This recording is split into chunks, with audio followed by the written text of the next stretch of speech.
Hello everyone, welcome to the channel on the screen. आज हम बात करने वाले हैं एक एनिमे मूवी के बारे में जिसका नाम है स्पिरिटेड अवे। ये मूवी रिलीज हुई थी 2001 में। इसकी IMDb रेटिंग्स है 8.6 आउट ऑफ 10। ये एक फैंटेसी बेस्ड फैमिली मूवी है। मूवी की स्टोरी रिवॉल्व करती है एक 10 साल की छोटी सी बच्ची चिहिरो ओगिनो के चारों तरफ। कैसे चिहिरो और उसके मम्मी पापा एक पुराने अम्यूजमेंट पार्क में फंस जाते हैं और उसके मम्मी पापा कैसे जियांट पिग में कन्वर्ट हो जाते हैं। फिर वो मिलती है एक मिस्टीरियस पर्सन हाकू से, जो उसे वहां से सुपरनेचुरल चीजों से और उस पार्क से बाहर निकलने में मदद करता है। मूवी की बात करें तो ये मूवी एनिमेशन मूवीज की दुनिया में एक जेम की तरह है जिसको बिल्कुल भी मिस नहीं करनी चाहिए। मूवी को जैसे प्रेजेंट किया गया है एंड कैरेक्टर्स को इंट्रोड्यूस किया गया है, such a fabulous work done by the director. धीरे धीरे जैसे ही मूवी प्रोग्रेस करेगी, आप भी धीरे धीरे उसमें डूब जाओगे। समटाइम्स ना मूवी को परफेक्ट प्लॉट और परफेक्ट एंडिंग की जरूरत नहीं होती। मूवी को जरूरत होती है तो सिंपल होने की, और कैरेक्टर सिंपल लोगों की तरह ही हो, फिर भी बहुत ज्यादा इंटरेस्टिंग हो। एंड स्पिरिटेड अवे ही इस तरह की एक मूवी है। डायरेक्टर हायो मियाजाकी ने छोटी से छोटी डिटेल्स को बहुत अच्छे से दिखाया है, जिससे चिहिरो के कैरेक्टर और भी ब्यूटीफुल लगती है। अगर आपने नहीं देखी है ना, तो श्योर जाके इसे देखें। और ये बहुत पुरानी मूवी है तो बहुत लोगों ने देख भी लिया होगा।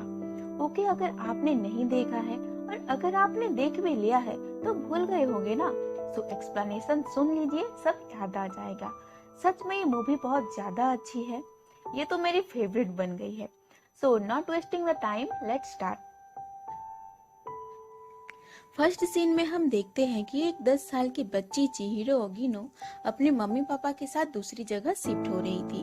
वो बहुत ज्यादा दुखी थी, उसे पुरानी वाली जगह छोड़ के नहीं जाना था, फिर भी अपनी मम्मी पापा के वजह से जाती है। वो लोग जाके एक जंगल में पहुंचते हैं। चिहिरो के पापा रास्ता भूल चुके थे, फिर भी आगे बढ़ते गए और एक टनल के पास पहुंचे। जगह बहुत ही पुरानी खंडर की तरह थी। उसके मम्मी पापा अंदर चले गए। चिहिरो बार बार उन्हें रोक रही थी। उसे वो जगह अच्छा नहीं लग रहा था, बाहर अकेले नहीं रह सकती थी, इसीलिए वो मजबूर होकर मम्मी पापा के साथ अंदर जाती है। कुछ दूर चलने के बाद वो एक खुली जगह पर पहुंचते हैं। उन्हें लगता है कि ये कोई अम्यूजमेंट पार्क है, और भी आगे बढ़ने लगते हैं और कुछ दूर में बहुत से दुकान थी। उन्हें खाने की स्मेल भी आती है। स्मेल का पीछा करते करते बहुत अंदर चले जाते हैं। उन्हें आखिर वो दुकान मिल जाता है। वहाँ बहुत से लजीज खाने थे। चिहिरो के मम्मी पापा तो उसमें टूट पड़ते हैं और खाने लगते हैं। दुकान में कोई नहीं था, सो खाना खा के बाद में जब कोई आएगा पैसा दे देंगे कहते हैं। चिहिरो को तो वो जगह बिल्कुल अच्छी नहीं लग रही थी। बार बार मम्मी पापा को वहाँ से चलने के लिए कहती रहती है, पर वो दोनों खाते रहते हैं। फिर वो थोड़ा आगे जगह देखने चलती है और एक ब्रिज में खड़ी आगे एक महल को देख रही थी। उसकी चिमनी से धुआं निकल रहा था। तभी एक लड़का आके उसे कहता है, तुम्हें यहाँ नहीं होना चाहिए, जल्दी से यहाँ से निकल जाओ, अंधेरा होने से पहले। वो दौड़ के अपने मम्मी पापा के पास जाती है। दोनों खा खा के पिग बन चुकी थी।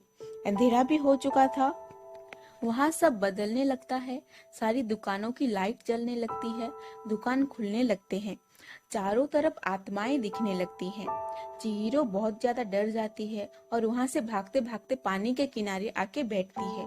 उसे तो ये लगता है कि शायद ये कोई सपना है और बार बार खुद को जगाने की कोशिश करती है, पर वो कोई सपना नहीं था। तभी उसकी तरफ एक जहाज आता दिखता है। उस जहाज में से बहुत सारे आत्माएं बाहर निकलते हैं। वहाँ वो लड़का वापस आता है। चिहिरो की बॉडी डिसअपियर होने लगती है। वो लड़का उसे एक गोली खाने के लिए देता है जिससे वो ठीक हो जाए। फिर ये भी कहता है कि उसने वहाँ से कुछ खाया नहीं है और इसीलिए वो डिसअपियर हो रही है। गोली खा के वो ठीक हो जाती है। वो लड़का उसे छुपा के कहीं और ले जाता है और खुद को हाको बताता है। चिहिरो उसे दोस्त समझ सकती है, कहता है।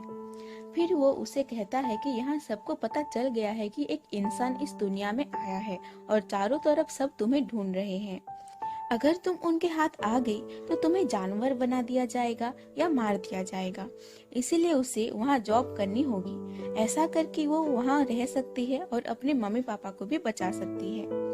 हाको कहता है उससे कामाजी के पास जाना चाहिए और उसे जॉब के लिए रिक्वेस्ट करनी चाहिए। वो मना करेगा, फिर भी तुम जिद करना और पीछे मत हटना। फिर हाकू वहाँ से चला जाता है। चिहिरो हाकू के बताए हुए रास्ते पे जाती है बॉयलर रूम में। वहाँ था कामाजी। पहले तो चिहिरो उसे देख के डर जाती है। उसके 6 हाथ थे। फिर हिम्मत करके उससे काम की बात करती है। फिर वहाँ आती है लिन। वो उसे युबाबा के पास ले जाती है, पर रास्ते में कई स्पिरिट्स यानी आत्माएं चिहिरो को देख लेती है। तो लिन उन्हें रोकती है और आगे खुद जाने के लिए कहती है। चिहिरो युबाबा के पास पहुँचती है। युबाबा वहाँ की मालकिन थी और वहाँ सभी चीजें वो ही कंट्रोल कर रही थी। चिहिरो काम के बारे में कहती है, पर युबाबा कहती है ये एक बार्ड हाउस है। यहाँ 80 लाख आत्माएं आराम करने आती हैं। तुम्हारी कोई जरूरत नहीं है इस जगह, इसीलिए उसे कोई जानवर या कोयले का ढेर बना देगी। चिहिरो डरती है, फिर भी काम के लिए बोलती रहती है। इसे युबाबा बहुत ज्यादा गुस्से में आ जाती है और उससे मारने की धमकी देती है। इस शोर शराबे से युबाबा का बेटा, जो बहुत छोटा था, वो पास के कमरे से रोने लगता है। युबाबा उसे चुप कराने जाती है, वहाँ से चले जाने के लिए कहती है। फिर भी चिहिरो काम देने के लिए कहती है। इसे युबाबा परेशान होकर उसे काम पे रख लेती है। चिहिरो से कॉन्ट्रैक्ट साइन कराती है। उसका नाम चिहिरो से सीन कर देती है। फिर वहाँ हाकू आता है। वो चिहिरो को काम के लिए लेके जाता है। फिर लिन उसे अपने साथ रूम में लेके जाती है और उसे कपड़े और सोने की जगह बताती है। चिहिरो तो बहुत ज्यादा डरी हुई थी। उसे नींद भी नहीं आ रही थी। कुछ देर बाद हाकू आके उसके कान के पास कह के जाता है कि तुम मुझे ब्रिज के पास आके मिलो, मैं तुम्हें तुम्हारे मम्मी पापा से मिलवाऊंगा। फिर चिहिरो ब्रिज के पास जाती है। हाकू उसे फार्म लेके जाता है। वहाँ उसके मम्मी पापा तो आगे से ही पिग बने हुए थे और सो रहे थे। वहाँ और भी बहुत सारे पिग थे। हाकू कहता है कि तुम इन्हें अच्छे से पहचान लो ताकि बाद में मदद कर सको। फिर दोनों वहाँ से जाते हैं। हाकू चिहिरो को उसके कपड़े देता है और उसमें चिहिरो की फेयरवेल वाली कार थी। उसे देख के चिहिरो को अपना असली नाम याद आता है। हाकू कहता है कि तुम इसे अपने पास रख लो, अपना नाम ना भूलो। ये भी बताता है कि युबाबा सबके नाम चुरा लेती है और सबको अपने कंट्रोल में रखती है। अगर यहाँ से बाहर निकलना है तो असली नाम याद रखना होगा। हाकू को तो उसका नाम याद ही नहीं था। फिर चिहिरो वहाँ से जाने लगती है। वापस मुड़ के देखती है तो आसमान में एक ड्रैगन उड़ता हुआ दिखता है और चिहिरो को पता चलता है कि हाकू एक ड्रैगन है। फिर चिहिरो काम पे जाती है। लीन को उसे काम सिखाने के लिए कहा जाता है। पहले वो सफाई करते हैं। सफाई का पानी बाहर फेंकने जाती है। तभी बाहर एक नो फेस स्पिरिट या आत्मा खड़ा था, जिसका नाम था काओनासी। बाहर बहुत ज्यादा बारिश हो रही थी। काओनासी को देखकर वो दरवाजा खुला छोड़ देती है और अंदर आ जाने के लिए कहती है। फिर लिन और चिहिरो को बड़ी सी टब साफ करने के लिए कहा जाता है। उसे साफ करने में दोनों को बहुत ज्यादा परेशानी होती है। टब में पानी भरने के लिए टोकन की जरूरत थी। चिहिरो टोकन लेने जाती है, पर चिचियाकू उसे टोकन नहीं देता। वहाँ पीछे खड़ा था काओनासी। वो चुपके से टोकन चिहिरो को दे देता है। फिर टब में पानी भरती है। वहाँ भी काओनासी आता है और वो चिहिरो के लिए बहुत सारे टोकन्स लेके आया था। फिर दूर से एक बदबू वाला स्पिरिट आता है। कोई भी उसकी सेवा करना नहीं चाहता था। वहाँ युबाबा आती है और चिहिरो को ही उसकी सेवा करने के लिए कहती है। चिहिरो उसे बाथ टब तक ले जाती है और टब में गर्म पानी डालती है। तभी वो देखती है कि उस स्पिरिट के बॉडी पे एक कांटा जैसा कुछ लगा था। उसे खींचती है और बाकी सब भी उसकी मदद करते हैं। खींचने से बहुत सारा कचरा बाहर निकलता है और वो बदबू वाला स्पिरिट एक वाटर स्पिरिट में बदल जाता है। इस बात से वो बहुत ज्यादा खुश हो जाता है और सबके लिए बहुत सारा सोना छोड़ के जाता है। चिहिरो के हाथ में एक लड्डू जैसा कुछ छोड़ के जाता है। सब सोना लेके चले जाते हैं। ओगेरो रात को सोना लेने चुपके से जाता है। वहाँ काओनासी था और वो उसे सोना ऑफर करता है। जैसे ही ओगेरो सोना लेने जाता है, उसे वो खा लेता है। फिर सबको पता चलता है कि काओनासी सबको सोना दे रहा है। सब उसे अच्छा अच्छा खाना खिलाते हैं और उसे सोना लेते हैं। चिहिरो अपने रूम के बाहर जाती है तो देखती है कि आसमान में हाकू, जो ड्रैगन के रूप में था, उसके ऊपर कई सारे कागज के बने हुए बर्ड हमला कर रहे थे। उसे वो रूम में आने के लिए कहती है और दरवाजा बंद कर देती है, जिसे वो बर्ड अंदर नहीं आ पाते। फिर हाको ऊपर के फ्लोर पर चला जाता है। चिहिरो भी ऊपर जाती है। पेपर का एक बर्ड चिहिरो के पीठ पर लग जाती है और उसके साथ चलती है। रास्ते में उसे काउनासी दिखता है जो अब बहुत बड़ा हो गया था। खाना खाते खाते चिहिरो को ढेर सारे सोना ऑफर करता है, पर चिहिरो नहीं लेती और हाकू को ढूंढने चली जाती है। अब काउनासी धीरे धीरे 2-3 लोगों को भी खा लेता है और लास्ट में ये कहता है कि अब उसे चिहिरो चाहिए। पर पहुंचती है और इवाबा को देख के तकिए के ढेर में छुप जाती है। उस ढेर के अंदर इवाबा का बेटा बो सो रहा था, जो बहुत बड़े आकार का था। चिहिरो को देख के उसे उसके साथ खेलने के लिए कहता है, पर चिहिरो बाद में खेलूंगी कह के बाहर आ जाती है। बाहर हाकू बहुत जख्मी हालत में था। वो आके चिहिरो को धमकी देने लगा कि तुम खेलो मेरे साथ या मैं रो दूंगा, फिर इवाबा आ जाएगी। तभी वो पेपर पर आत्मा बन जाती है और वो इवाबा की जुड़वा बहन थी जेनिबा। वो बो को एक चूहा बना देती है और वहाँ 3 सर्वेंट थे, उन्हें बो बना देती है और इवाबा की पक्षी को मच्छर बना देती है। वो कहती है हाकू ने मेरी कीमती मोहर चुराया है और उसमें जादू था कि जो भी ये चुराएगा वो मर जाएगा। हाकू उस पेपर बर्ड के टुकड़े कर देता है, जिससे जेनिबा गायब हो जाती है। फिर सब एक होल में गिर जाते हैं और जाके कामाजी के रूम में गिरते हैं। चिहिरो हाकू को उस वाटर स्पिरिट से मिला हुआ लड्डू खिलाती है, जिसे हाकू के पेट से वो मोहर और एक कीड़ा निकल जाते हैं। कीड़े को चिहिरो पैर से कुचल के मार देती है। फिर वो कामाजी से कहती है कि वो मोहर लौटाने जेनिबा के पास जाएगी और उसे माफी मांगेगी, जिससे हाकू ठीक हो जाएगा। कामाजी उसे रास्ता भी बताते हैं और ट्रेन में जाने के लिए टिकट देते हैं, जिसे उन्होंने 40 साल से संभाल के रखा था। दूसरी तरफ काउनासी को अब चिहिरो चाहिए थी।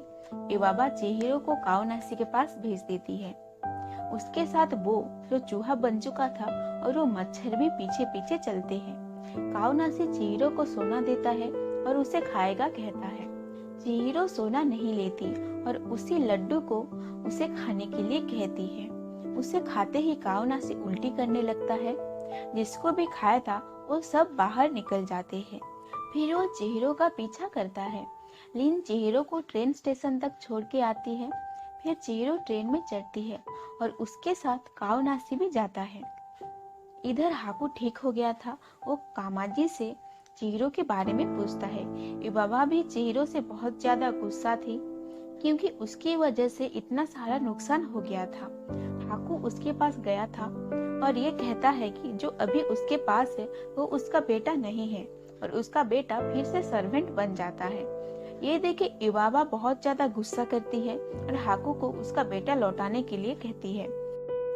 हाकू कहता है कि वो उसके बेटे को वापस ले आएगा, मगर उसे एक शर्त माननी होगी, और वो शर्त थी कि इवाबा चिहिरो और उसके मम्मी पापा को वापस इंसानों की दुनिया में भेज दे। इवाबा के पास और कोई ऑप्शन नहीं था। फिर वो मान जाती है। इधर चिहिरो और उसके दोस्त जेनिबा के घर पहुंच जाते हैं। वो उससे मोहर लौटाती है और माफी मांगती है और ये भी कहती है कि उस कीड़े को उसने मार दिया। ये सुनकर जेनिबा हंसने लगती है और कहती है इवाबा और मैं भले ही जुड़वा बहनें हूँ, पर हम अलग हैं। और वो ये भी कहती है कि चिहिरो उन्हें ग्रैनी बुला सकती है। फिर सब खुशी से खाना खाते हैं और उनकी बुनाई भी करते हैं। जेनिबा उनकी एक बैंड बना के चिहिरो को देती है और कहती है कि ये उसकी रक्षा करेगी। ये भी कहती है कि तुम पहले से ही हाकू से जुड़ी हुई हो, ये तुम याद करो पहले कहाँ मिली थी उससे। फिर वहाँ हाकू आता है। सब हाकू के पीठ में बैठ के वापस आते हैं। काउनासी वहीं जेनिबा के साथ रुक जाता है। आते वक्त रास्ते में चिहिरो को याद आता है कि उसकी मम्मी कहती थी कि एक बार वो नदी में गिर गई थी। ये सुन के हाकू को अपना असली नाम याद आता है और ये इंसिडेंट भी याद आता है। पानी में चिहिरो की चप्पल गिर गई थी और उसे लेने की कोशिश में चिहिरो भी पानी में गिर गई थी। फिर हाकू उसे किनारे पे छोड़ के आया था। हाकू एक वाटर स्पिरिट है। ये सब याद आते ही हाकू वापस इंसान बन जाता है। फिर सब नीचे आते हैं। चूहा भी वो बन गया था और मच्छर वापस बर्ड बन जाता है। वो चिहिरो को वापस जाने देने के लिए कहता है। फिर भी इवाबा चिहिरो की लास्ट टेस्ट करनी चाहती थी। अगर उसमें वो पास हुई तो वो जाने देगी कहती है। चिहिरो के सामने कई सारे पिग रखे गए थे। एवाबा चिहिरो से कहती है कि तुम्हें अपने मम्मी पापा को पहचानना होगा, तभी उन्हें वापस ले जा सकती हो। चिहिरो कुछ देर सोचने के बाद कहती है इनमें से कोई नहीं है, और सच में वहाँ उसके मम्मी पापा नहीं थे। फिर मजबूरन एवाबा उसे जाने देती है।